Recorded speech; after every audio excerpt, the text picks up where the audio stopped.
Jane, just on that point, the women's domestic violence and the Labor's budget reply focusing on that issue, is that something that you welcome? Well, certainly I think the women's budget statement that was announced on Tuesday night focused specifically on domestic violence issue, whether it be emergency accommodation or frontline services, all those wraparound services for women that are fleeing domestic violence with a cash upfront payment, as well as services to support them to stay away from those dangerous relationships. But you're being a bit churlish, aren't you, Jane? Well. I mean, come on, I can say that domestic violence initiatives in the budget are good things. I think you can probably $1.1 billion. You can probably acknowledge that thousands of houses for women and children fleeing domestic violence is a good thing. Come on. Well, of course we can, and that's why we have the National Housing and Homelessness Agreement, and that's why we pay Commonwealth rent assistance to the tune of around $5 billion a year to assist people into to emergency accommodation or social housing. We don't need to necessarily spend more and more on social housing. We'd like to see people get into their own homes. And surely you would say, if that's the case, then that's single parent initiative, that family home guarantee, which allows single parents, about 80% of whom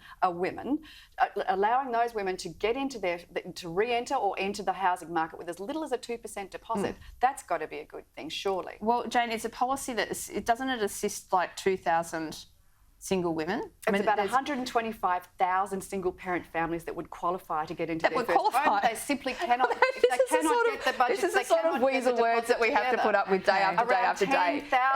There may be many more single women who would like to buy their own home. I completely agree with that, but I'm just pointing out that it's a little bit limited in scope, isn't it? That's 10,000 packages over the next 4 years, and that's just the beginning. If this is a popular project, we'll certainly take up the mantle of extending it. We are running out of predators, and single-parent families should be allowed the opportunity to buy their own home. We are running out of time. We can debate about this all day long. Claire, just on Jane's point earlier that Anthony Albanese fell flat, did he plagiarise his speech from Ronald Reagan?